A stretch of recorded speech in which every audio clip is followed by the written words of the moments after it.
পরিবর্তনই সংসারের নিয়ম। আমরা প্রত্যেকটা মুহূর্তে পরিবর্তন হচ্ছি, যেমনভাবে পৃথিবী পরিবর্তন হচ্ছে, প্রত্যেকটা মানুষের আন্তরিক মন পরিবর্তন হচ্ছে। তোমরা হয়তো শুনেছো অনেকেই যে আমার মনের মানুষ সে, কিন্তু কেউ কি বলতে পেরেছে যে আজীবনের মনের মানুষ সে? কেউ বলতে পারবে না, কারণ মনের মানুষও পরিবর্তন হয়, আমাদের গঠন পরিবর্তন হয়। তাই কোনো কিছু ভয় পাবে না, পরিবর্তনকে গ্রহণ করো এবং জীবনে এগিয়ে চলো। আজকের ভিডিও বিবি Kundu model test paper page নম্বর 328, পেজ নম্বর 328 পার্ট 2 নিয়ে চলে এসেছি। প্রথম অঙ্ক যেটা দেখাবো 7 নম্বরের অ্যাপ্লিকেশনে, যেটা ইস্যু অফ শেয়ারসের। তাহলে প্রথম entry, bank account debit to equity share application, equity share application to equity share capital. মনে রাখবে বাবা, অ্যাপ্লিকেশনে দুটো এন্ট্রি হয়, অ্যাপ্লিকেশনে দুটো এন্ট্রি, এই দুটো এন্ট্রি। প্রথম এন্ট্রিটা হচ্ছে এটা, সেকেন্ড এন্ট্রিটা হচ্ছে এটা। অ্যালটমেন্ট হচ্ছে তার উল্টো, অ্যালটমেন্ট অ্যাপ্লিকেশনের উল্টো, সবসময় উল্টো এন্ট্রি হবে। যা লিখেছো অ্যাপ্লিকেশনে সেকেন্ডে লিখেছো, এবার অ্যালটমেন্টে প্রথমে লিখবে। ইকুইটি শেয়ার অ্যাপ্লিকেশন লিখেছো, এখানে equity share allotment two equity share capital, এখানে দেখো টু ইকুইটি শেয়ার ক্যাপিটাল লিখেছো। আর দাদা এখানে টু সিকিউরিটি প্রিমিয়ামটা কেন লিখলে? দেখো ভাই, 10 টাকার জিনিসটা 20% প্রিমিয়ামে বিক্রি করছে, মানে 10 টাকার জিনিসটা 2 টাকায় বিক্রি করছে, 2 টাকা এক্সট্রাতে বিক্রি করছে। তাহলে 10 টাকা প্লাস 2 টাকা মানে হচ্ছে 12 টাকা। এই 12 টাকায় বিক্রি করার জন্য কি হচ্ছে না, অ্যালটমেন্টে 5 টাকা আছে, তার মধ্যে 2 টাকা বেশি ঢোকানো আছে, সেই 2 টাকাটা দেখাচ্ছি টু সিকিউরিটি প্রিমিয়াম বলে। খুব সুন্দর দাদা। তাহলে আমি বলেছিলে, তুমি বলেছিলে যে অ্যাপ্লিকেশনের উল্টোটা হচ্ছে অ্যালটমেন্ট। দেখো, অ্যাপ্লিকেশনের সেকেন্ড এন্ট্রি হচ্ছিল এটা, অ্যালটমেন্টে ফার্স্ট এন্ট্রি হচ্ছে এটা। অ্যাপ্লিকেশনের ফার্স্ট এন্ট্রি হচ্ছে এটা, অ্যালটমেন্টের সেকেন্ড এন্ট্রি হচ্ছে এটা। তাহলে বুঝতে পারছো ব্যাপারটা, ফার্স্ট একটা সেকেন্ডে চলে আসছে অ্যালটমেন্টে। কি না, bank account debit to equity share allotment কত করে দাম না, 5000 শেয়ার 5 টাকা করে, 25,000 টাকা। খুব সুন্দর দাদা। কলে কলে কত বলেছে না, ব্যালেন্সটা। একটা কথা বলো ভাই, 12 টাকার মধ্যে 3 টাকা 5 টাকা চলে গেল, তাহলে বাকি রইল কত, 4 টাকা। তাহলে 4 টাকা হচ্ছে আমার কলের টাকা, মানে লাস্ট কল বা ফাইনাল কল বা শেয়ার কল অ্যাকাউন্ট। তাহলে equity share call account to equity share capital. Allotment আর শেয়ার কল ভাই ভাই, অ্যালটমেন্টের পর যারা আছে সব ভাই ভাই। তাহলে ইকুইটি শেয়ার কল, দেখো এখানেও তাই লিখেছিলাম, অ্যালটমেন্টের প্রথম এন্ট্রি, সেরকম কলেরও ফার্স্ট এন্ট্রি ওইটা হবে equity share call account debit to equity share capital account, এবং bank account debit to equity share call account. এখানে একটা জিনিস তোমাদের মাথার মধ্যে চিন্তা ভাবনার বিষয় যে স্যার এটা কি, বা দাদা এটা কি, কলস ইন এরিয়ার কি জিনিস হয়? কলস ইন এরিয়ার মানে যেই ব্যক্তি যেখানে টাকা দিতে পারবে না, যেইখানে অ্যালটমেন্টে দিতে পারলো না বা কলে দিতে পারলো না, যেখানে টাকা দিতে পারবে না, সেখানে কলস ইন এরিয়াটা ডেবিট হবে। কোন ঘরে না, ব্যাংকের ঘরটাতে। অলওয়েজ মনে রাখবে, ব্যাংকের ঘরে কলস ইন এরিয়ার হয় যখন কেউ টাকা দিতে পারবে না, তখনই হয়। তাহলে 200 শেয়ার দেখো দিতে পারেনি, কত টাকা করে দাম আমার কলে, 4 টাকা করে, 800 টাকা দিতে পারেনি। 20,000-এর মধ্যে যদি কেউ 800 টাকা না দিতে পারে, তাহলে দিতে পেরেছে 19,200 টাকা। খুব সুন্দরভাবে আমি 19,200 টাকা আমি লিখে দিয়েছি কলের সেকেন্ড এন্ট্রিতে। এবারে আসছি ফর ফিচার। ফর ফিচার মানে কি স্যার? দাদা ফর ফিচার মানে হচ্ছে যে কতটা আমার লস হলো এবং কতটা ওইখান থেকে আমি লাভ পেলাম। দেখো, একটা মানুষ যে 3টে ধাপে টাকাটা দিচ্ছে, কি কোন কোন ধাপে টাকাটা দিচ্ছে? প্রথম ধাপ হচ্ছে সে অ্যাপ্লিকেশন দিচ্ছে, সেকেন্ড ধাপ হচ্ছে সে অ্যালটমেন্ট দিচ্ছে, এবং থার্ড ধাপ হচ্ছে সে কল দিচ্ছে। সে কলের টাকা দিতে পারেনি, কিন্তু অ্যাপ্লিকেশন বা অ্যালটমেন্টের টাকা তো অবশ্যই সে দিয়েছে। তাহলে তো কোম্পানি লাভে আছে, যে দুটো অলরেডি পেমেন্ট করে দিয়েছে কিন্তু একটা পেমেন্ট করতে পারেনি, সেটার হিসাব দেখাবো ফর ফিচারে। Equity share capital account debit to share forfeiture, এই দুটো হচ্ছে ফর ফিচারের কমন এন্ট্রি। দেখো, এতক্ষণ ধরে তোমরা অঙ্ক করছিলে, সব জায়গায় ইকুইটি শেয়ার ক্যাপিটালকে কি করছিলে, ক্রেডিটে করছিলে, কিন্তু শুধুমাত্র ফর ফিচারের সময় ইকুইটি শেয়ার ক্যাপিটালকে ডেবিটে করব। আর কি করব, কিসের অঙ্ক করছি, শেয়ার ফর ফিচার। তাহলে টু শেয়ার ফর ফিচার করবো। আর টু দিকে কি কোনগুলো লিখবো না, যেই কলগুলো আমরা ফেল করেছে, টু শেয়ার কল বা অ্যালটমেন্ট। দেখো এখানে শুধুমাত্র কল ফেল করেছে বলে টু শেয়ার কলের নামটা লিখলাম। কত টাকা করে, 200 টাকা করে, 4 টাকা করে, 800 টাকা ফেল করেছে, মানে এই ভ্যালুটা এখানে আমি লিখলাম। পাওয়ার কত কথা ছিল, 200 ইন্টু 10। 10 কেন ভাই, 10 কেন হচ্ছে না, টোটাল ভ্যালু হচ্ছে 10 টাকা। আর 200 কেন, তুমি বলবে 5000 কেন নয়, যত ফেল করেছে, যতগুলো শেয়ার ফেল করেছে ততগুলোই ওর উপরেই ফর ফিচার হয়। 200 ইন্টু 10 2000 টাকা, 200 ইন্টু 4 800 টাকা, এবং বাকি টাকাটা 200 ইন্টু 6 হচ্ছে 1200 টাকা। খুব সুন্দর দাদা, বুঝে গেছি। ফর ফিচার চলে এসো রি ইস্যুতে। বলেছে যা ফর ফিচার হয়েছে তার 50% রি ইস্যু করেছে, মানে 200 শেয়ার্সের 50% করলে হয় 100 শেয়ার্স পুনরায় বিক্রি করেছে। পুনরায় মানে আবার নতুন করে বিক্রি করেছে। কত শেয়ার্স না, 100। কি করে বের করলাম, 200 শেয়ার্সের উপর 50% করলাম। তাহলে bank account debit share forfeiture account debit to share capital account. ফর ফিচারের এন্ট্রি হয় এই দুটো, bank account debit to share capital মাঝখানেটা কেন হলো? ডিসকাউন্টে আছে বলে। ডিসকাউন্ট মানে দাদা কমে বিক্রি করেছে, 10 টাকার জিনিসটা 8 টাকায় বিক্রি করেছে, তাহলে এটা কমে বিক্রি করেছে না, কত কমে? না 2 টাকা কমে বিক্রি করেছে। তাহলে যখনই কমে বিক্রি করবে তখনই শেয়ার ফরফিচার অ্যাকাউন্ট ডেবিট হয়ে যাবে। তাহলে শেয়ার ফরফিচার অ্যাকাউন্ট ডেবিট 100 × 2 কারণ 100 শেয়ার সে রিইস্যু করেছে। কত টাকা লস হচ্ছে? 10 টাকার জিনিসটা 8 টাকায় বিক্রি করলে 2 টাকা লস হচ্ছে, 2 টাকা আমি 200 টাকা করে দিয়েছি। আর ব্যাংকে তাহলে আমি কত টাকা পেলাম? 100 × 8, কারণ পুনরায় বিক্রি করে আমি 8 টাকা করে পেয়েছি। 100 × 8 মানে 800 টাকা। তার সাথে সাথে শেয়ার ক্যাপিটালে ঘরে কি করলাম? 100 × 10 করলাম, 1000 টাকা। এরপরে তুমি দাদা বলেছিলে খুব সুন্দরভাবে শেয়ার ফরফিচারের ক্রেডিট মাইনাস শেয়ার ফরফিচারের ডেবিট, সব জায়গায় কেন দাদা এই ফর্মুলাটা ইউজ হচ্ছে না, কেন আমাদের মাথাটা ঘুরছে? শোনো ভালো করে, এটা 200 শেয়ারের জন্য 1200 টাকা ছিল, এটা 200 শেয়ারের জন্য 1200 টাকা ছিল, কিন্তু ভাই এটা 100 শেয়ারের জন্য 200 টাকা আছে। আমাকে বুঝতে হবে যে এটা 200 জন্য আছে আর এটা 100 জন্য আছে, এটা কখনোই মিলবে না। ছাগল গরু কখনো এক হয় না, দুটো জিনিস আলাদা। তাহলে ছাগল আর গরুকে এক করতে গেলে কি করতে হবে? গরুটাকে বিক্রি করে 2-4টে ছাগল কিনতে হবে, এইটা হচ্ছে ব্যাপার। গরু ছাগল যখন এক হবে না তখন গরুকে বিক্রি করে 2-3টে ছাগল কিনে নাও, ঠিক আছে? বা ছাগলকে বিক্রি করে আরো টাকা অ্যাড করে গরু কিনে নাও, এইটা করতে হবে। তাহলে আমি কি করছি না, গরুকে বিক্রি করে ছাগল করছি। গরু 200 শেয়ার আছে, কত দাম? 1200 টাকা। 200 শেয়ারের দাম যদি 1200 টাকা হয় তাহলে একটা শেয়ারের দাম হচ্ছে 1200/200, তাহলে 100টা শেয়ারের দাম হচ্ছে 600 টাকা। আমি ছাগল করে নিয়েছি, 600 টাকা আমার বেরিয়ে গেল। কোনটা বেরোলো না দাদা? না এইটা, এই বক্সে আমি একটা দিচ্ছি 600 টাকা। কতর জন্য এটা পেয়ে গেলাম? 100 শেয়ারের জন্য 600 টাকা পেয়ে গেলাম। এটাও 100, এটাও 100 শেয়ার। এরপরে আমরা দাদা মাইনাস করতে পারবো, তাহলে কত? 600 - 200 দ্যাটস ইকুয়ালস টু 400। 400 আমরা কি করব? ক্যাপিটাল রিজার্ভকে ট্রান্সফার করে দেবো। অঙ্কটা হয়ে যাচ্ছে এখানেই শেষ। তারপরে চলো চলো চলো চলো চলো হচ্ছে অ্যাডমিশনের অঙ্ক, বড় অঙ্ক দিয়েছে 10 নম্বরে, ভালো করে বুঝবে জিনিসটা। প্রথমে করতে হবে রিভ্যালুয়েশন অ্যাকাউন্ট, ভালো করে বোঝো। এই দিকে মানে ডেবিট সাইডে অ্যাসেটস কমলে বা লাইবিলিটিস বাড়লে ডেবিট সাইডে আসে, তাছাড়া ক্রেডিট সাইডে কোনটা আসে? অ্যাসেটস বাড়লে লাইবিলিটিস কমলে এই দিকে আসে। দেখো বলেছে land and building increased by 5%, মানে বাই কথাটা যখনই থাকবে তখনই আমরা ডাইরেক্ট অ্যামাউন্টটা বসাবো। 5% বলেছে ল্যান্ড অ্যান্ড বিল্ডিং এর উপর 5% করে 10,000 টাকা হয়ে গেল। ল্যান্ড অ্যান্ড বিল্ডিং ছিল 2 লাখ টাকা, তার উপর 5% করে 10,000 টাকা। খুব সুন্দর। Depreciation plan by 10%। বাই মানে এটা নয় শুধুমাত্র বাই দিকেই বসবে, বাই মানে এটা যে ডাইরেক্ট অ্যামাউন্টটা বসবে, যেই পার্সেন্টেজটা করবে সেই পার্সেন্টেজটাই অ্যামাউন্টটাই এখানে বসবে। টুয়েও বসতে পারে, বাইও বসতে পারে। আমাকে বুঝতে হবে যে রিডিউস হয়েছে না বেড়েছে, অ্যাপ্রিসিয়েট হয়েছে। তো ডেপ্রিসিয়েট প্ল্যান কত ছিল না? প্ল্যান ছিল 1 লাখ টাকা, তার 10% ডেপ্রিসিয়েট করেছে, প্ল্যান করেছে ডেপ্রিসিয়েট করে দিচ্ছি। ডেপ্রিসিয়েশনের দিকে কত টাকা? না 10,000 টাকা প্ল্যান্টের উপরে। আচ্ছা, ইনভেস্টমেন্ট হয়েছে 95,000 টাকা। দেখো ইনভেস্টমেন্ট ছিল 1 লাখ টাকা এবং হয়েছে 95,000 টাকা, দ্যাটস মিনস 5,000 টাকা ইনভেস্টমেন্ট কমেছে। খুব সুন্দর। তারপরে কি আছে? Stock valued at 95,000। স্টকের ভ্যালু কত ছিল? 90,000, হয়েছে 95,000, দ্যাটস মিনস স্টকের ভ্যালুটা 5,000 টাকা বেড়েছে। তারপরে 5,000 টাকা আমি এখানে লিখে দিলাম। খুব সুন্দর। সি নাম্বার পয়েন্টে বলেছে provision on debtors not required. Provision for debtors লাগবে না, মানে যেটা ভেবেছিলাম যে টাকাটা চোট হয়ে যাওয়ার সম্ভাবনা আছে সেই টাকাটা চোট হয়নি, তার মানে আমার লাইবিলিটিস কি হয়েছে? লাইবিলিটিস কমে গেছে। তাহলে লাইবিলিটিস কমলে কোন দিক হয়? এই দেখো এইদিকে। ভেবেছিলাম টাকাটা চোট হবে কিন্তু চোট হয়নি, দ্যাটস মিনস লাইবিলিটি কমে গেছে বলে by provision for doubtful debt 5,000 টাকা হয়ে গেছে। আউটস্ট্যান্ডিং এক্সপেন্সেস হয়েছে 15,000 টাকা।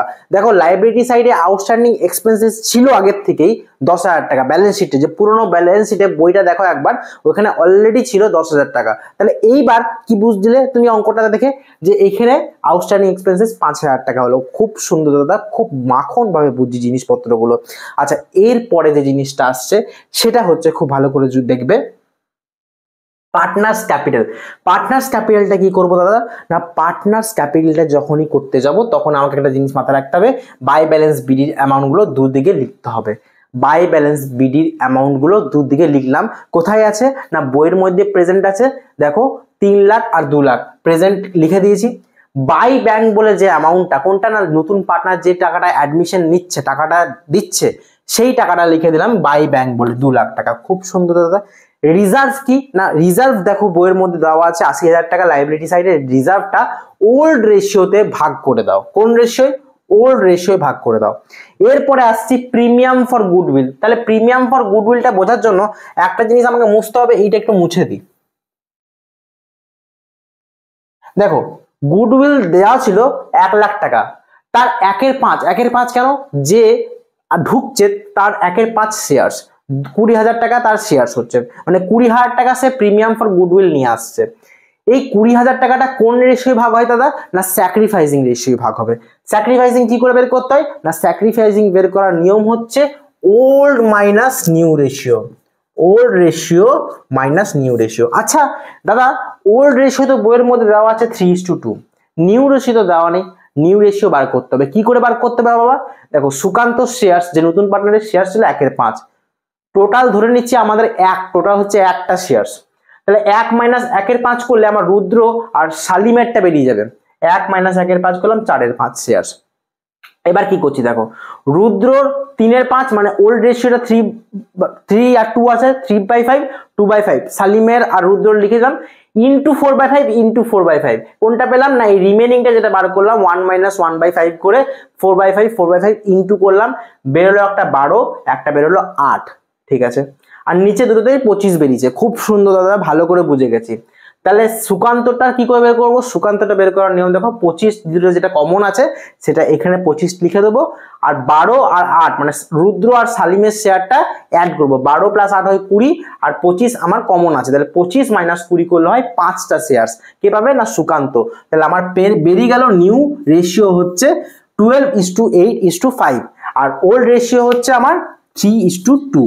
এবার আমাকে কি করতে হবে না স্যাক্রিফাইসিং রেশিও ভাগ করতে হবে, কাকে, রুদ্রর মধ্যে আর সালিমের মধ্যে। রুদ্রর কত পাবে 3/5, সালিম 2/5, এটা হচ্ছে ওল্ড। তাদের নিউ কত না 12/25, একটা 8/25।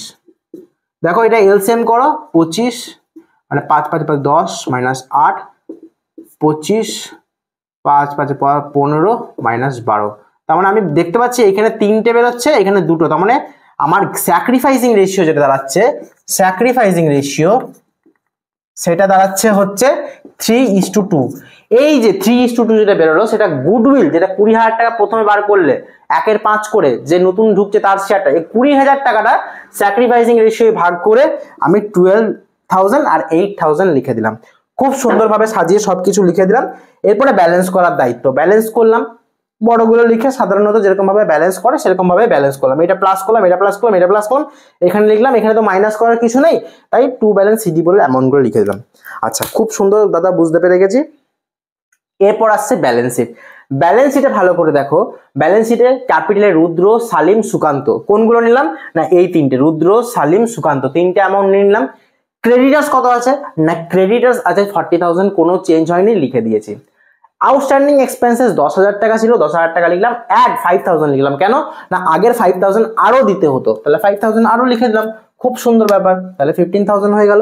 আচ্ছা এরপরে আসছি অ্যাসেট সাইজটা, ল্যান্ড অ্যান্ড বিল্ডিং ছিল 2 লাখ, বেড়ে হয়েছে 10,000 টাকা বেড়েছিল না, এই যে ল্যান্ড অ্যান্ড বিল্ডিং 10,000 টাকা বেড়েছিল 2,10,000। প্ল্যান্ট অ্যান্ড মেশিনারি কি ছিল না, প্ল্যান্ট অ্যান্ড মেশিনারি 10,000 টাকা কমেছিল, 10,000 টাকা কমিয়ে দিয়েছি। ইনভেস্টমেন্ট কি হয়েছিল না 5,000 টাকা কমেছিল, 5,000 টাকা কমিয়ে দিয়েছি।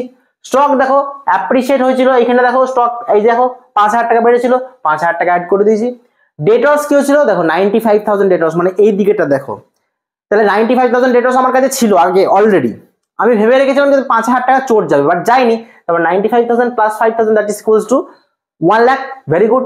ক্যাশ অ্যাট ব্যাংক 45,000 ছিল, তার সাথে দুটো জিনিস অ্যাড হয় অ্যাডমিশনের সময়, সবসময় দুটো জিনিস অ্যাড করবে, নতুন পার্টনারের ক্যাপিটাল তার সঙ্গে সঙ্গে প্রিমিয়াম ফর গুডউইল, নতুন পার্টনারের ক্যাপিটাল তার সাথে সাথে প্রিমিয়াম ফর গুডউইল, দুটো জিনিস অ্যাড করলাম, 2,65,000, দুটো সাইড ব্যালেন্স করলাম, 8,55,000, 8,55,000। তাহলে আমার খুব সুন্দরভাবে কিন্তু এই অঙ্কটাও সলভ হয়ে গেল।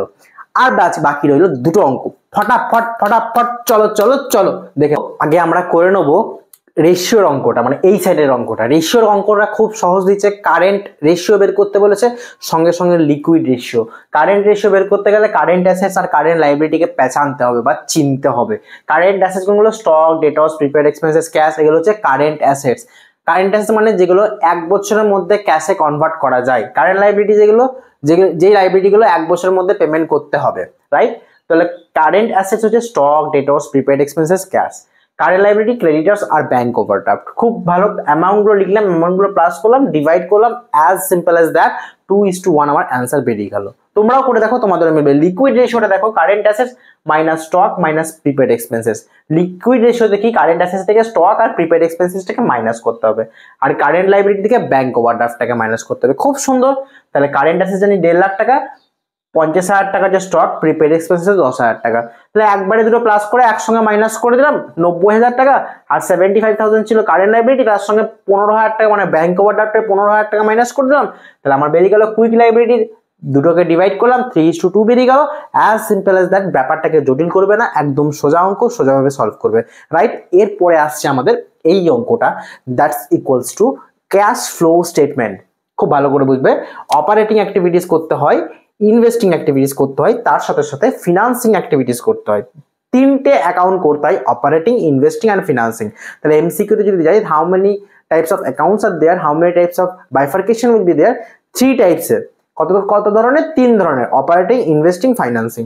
অপারেটিং এর মধ্যে দেখো নেট প্রফিট দিয়ে দিয়েছি, কোথায়? প্রফিট এন্ড লসটা আমি প্লাস মাইনাস করে দেখলাম, আমার প্রফিট হয়েছে 40,000 এর। জেনারেল রিজার্ভটা ওপেনিং মাইনাস ক্লোজিং 20,000, গুডউইলও তাই ওপেনিং মাইনাস ক্লোজিং 20,000। তাহলে আমার বেরিয়ে গেল operating profit before working capital changes, that's equals to 80,000। খুব সুন্দর। অ্যাডে কি হবে না, decrease in current assets, increase in current liability. এটা হচ্ছে নিয়ম। এটা এটা চেনা লাগছে না? দেখো রিভ্যালুয়েশনে ডেবিটের দিকে আমরা এটাই করতাম, অ্যাসেটস কমলে লাইবিলিটিস বাড়লে ডেবিট করতাম। আবার ক্রেডিটে কি করতাম না, লাইবিলিটিস বাড়লে, আচ্ছা কি করতাম, অ্যাসেটস কমলে লাইবিলিটিস বাড়লে, আচ্ছা এদিকে করতাম লাইবিলিটিস কমলে, আর লাইবিলিটিস যখন কমে যাবে তখন এদিকে, আর অ্যাসেটস বাড়লে এদিকে ক্রেডিট সাইডে। তাই করেছি দেখো, decrease in current asset, increase in current liability, মানে রিভ্যালুয়েশনের ডেবিট সাইডটা, অ্যাসেটস কমলে লাইবিলিটিস বাড়লে যে জিনিসটা, ওইটা আমি অ্যাড করব। কি কি জিনিস দেখো, কারেন্ট অ্যাসেটস এর মধ্যে কোনো জিনিসই কমেনি, কারেন্ট লাইবিলিটি দেখো বেড়েছে। কোনগুলো বেড়েছে? না দেখো লাইবিলিটি বেড়েছে। কোন লাইবিলিটি গুলো বেড়েছে? না বিলস পেয়েবল আর ক্রেডিটর্স। দেখো ওপেনিং মাইনাস ক্লোজিং করে দেখো 2,000 টাকা আর 15,000 টাকা। খুব সুন্দর। লেসটা দেখে নাও, লেসে কি আছে না, স্টক, ডেটর্স, বিল রিসিভেবল, মানে এগুলোতে সবকটাই অ্যাসেটসই পড়ে গেছে। এটাই নয় যে এইখানে শুধুমাত্র লাইবিলিটিস পড়বে, এটাতে শুধুমাত্র অ্যাসেটস পড়বে, তা নয় কিন্তু। যখনই যেটা কমবে বাড়বে আমাকে দেখতে হবে।